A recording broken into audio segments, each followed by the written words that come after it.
गहरे नीले समुंदर की तह में एक खूबसूरत डॉल्फिन रहती थी जिसका नाम डॉल्फी था। वह बेहद चमकदार त्वचा, होशियार आंखों और निडर दिल वाली डॉल्फिन थी। उसकी छोटी बहन टिंकी हमेशा हंसती खेलती रहती और अपनी बहन के साथ रोमांच पर जाने के लिए तैयार रहती। डॉल्फी और टिंकी का घर एक बड़े मूंगे के नीचे था। उनका दिन तैरते हुए, गाते हुए, समुद्री जीवों के साथ खेलते हुए और नए रहस्यों की तलाश में गुजरता।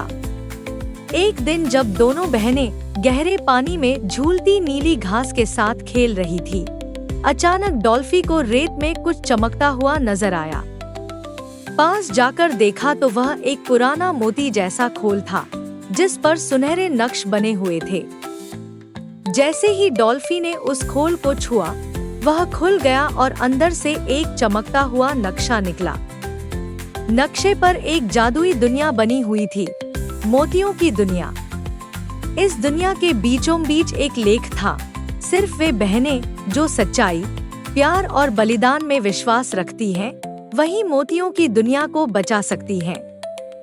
डॉल्फी और टिंकी हैरान रह गई, मगर उनके दिलों में उत्साह की लहर दौड़ गई। वे जानती थी कि यह मिशन उन्हीं के लिए है।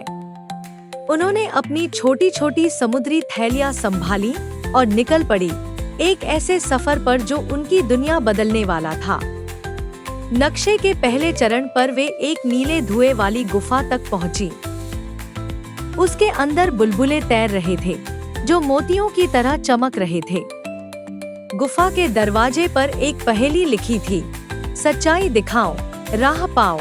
टिंकी ने डॉल्फी की ओर देखा और बोली, हमें अपने दिल की सच्चाई दिखानी होगी। डॉल्फी ने कहा, मैं अपनी बहन के बिना कुछ नहीं और मैं हमेशा उसके साथ रहूंगी। जैसे ही उन्होंने यह बात कही, गुफा का मोतियों से बना दरवाजा धीरे धीरे खुल गया। अगला चरण था बर्फीले मोतियों की घाटी।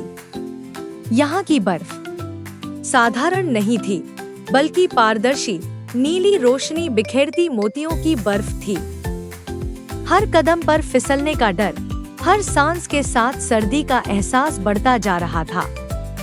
अचानक एक जोरदार आवाज गूंजी, तुम्हें आगे बढ़ने के लिए प्यार की परीक्षा देनी होगी।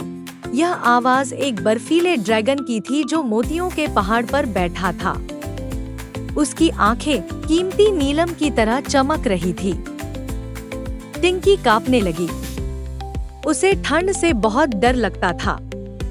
डॉल्फी ने तुरंत अपनी पूंछ उसके चारों ओर लपेट ली और बोली, मैं कभी अपनी बहन को अकेला नहीं छोड़ूंगी, चाहे कुछ भी हो। ड्रैगन ने दोनों को ध्यान से देखा और फिर आसमान की ओर दहाड़ा। बर्फीला रास्ता खुल गया। अब वे एक रहस्यमय जगह पहुंची जहां जमीन नहीं थी, बल्कि हवा में तैरती हुई मोतियों की सीढ़ियां थी जो एक जादुई कुएं तक जाती थी। कुएं में देखा तो पानी नहीं था, बल्कि चमकते हुए सपने थे।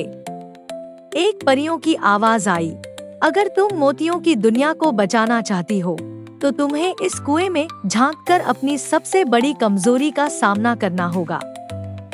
डॉल्फी ने देखा कि कुएं में उसकी तस्वीर बनी हुई है, मगर वह अकेली है, उसके साथ टिंकी नहीं है।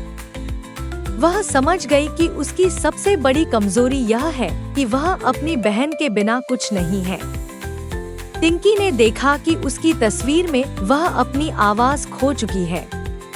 वह समझ गई कि उसकी खूबसूरत आवाज ही उसकी ताकत है और वही बलिदान की मांग है। दोनों ने आंखें बंद की और बोली, हम तैयार हैं अपनी कमजोरियां स्वीकार करने के लिए।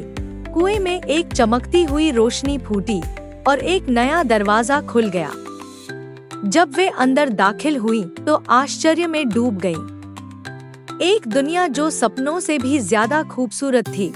आसमान में तैरते हुए फूल, जिनके बीच मोती की बूंदें थी, मोतियों से बने बाग, जहां चमकते हुए तितली जैसे पक्षी घूम रहे थे, महल जो सुनहरे और नीलम जैसे मोतियों से बने थे, शीशे की तरह चमक रहे थे, परियां जिनके पंख ज़मुर्रद, याकूत और नीलम के रत्नों से सजे थे। टिंकी खुशी से चिल्लाई, यह तो जादुई सपना है। सामने एक सुनहरी परी आ गई। उसके पंख सुनहरे मोतियों से भरे थे। उसने कहा, हम तुम दोनों बहनों का इंतजार कर रहे थे। हमारी दुनिया खतरे में है। परी ने बताया कि दुनिया की रोशनी एक महान नीलम मोती से आती है जो बुझता जा रहा है। अगर वह पूरी तरह से बुझ गया तो यह दुनिया खत्म हो जाएगी। उसे जगाने के लिए किसी को अपनी सबसे कीमती चीज का बलिदान देना होगा। डॉल्फी ने कहा, मेरी आजादी मेरी सबसे कीमती चीज है। अगर यह दुनिया बचती है तो मैं अपनी आजादी का बलिदान देने को तैयार हूँ। टिंकी ने कहा, और मैं अपनी आवाज का बलिदान दूंगी, वही आवाज जिससे मैं खुशियाँ बांटती हूँ। जैसे ही दोनों ने बलिदान दिया, नीलम मोती चमकने लगा। रोशनी इतनी तेज थी कि सारी दुनिया जगमगा उठी। आसमान में रंग बिरंगे मोती बरसने लगे। परी बोली, अब तुम दोनों मोतियों की दुनिया की राजकुमारियां हो। परी ने उन्हें एक जादुई मोती दिया। जब भी तुम इसे छूओगी, मोतियों की दुनिया तुम्हें पुकारेगी। जब वे वापस समुंदर की दुनिया में आईं, तो हर जानवर उनसे मिलने आया। उनकी बहादुरी, प्यार और बलिदान की कहानी हर बच्चे के दिल को छूने लगी। आज भी जब कोई बच्चा नीला चमकता हुआ मोती देखता है तो वह कहता है, यह डॉल्फी और टिंकी की बहादुरी का निशान है। डॉल्फी और टिंकी सिर्फ बहनें नहीं थी, वे नायिकाएं थी। उनकी सच्चाई, बलिदान और प्यार ने एक जादुई दुनिया को बचा लिया और उनका नाम हमेशा के लिए समुंदर की कहानियों में चमकता रहेगा। वीडियो को लाइक करें, शेयर करें और चैनल को सब्सक्राइब करें।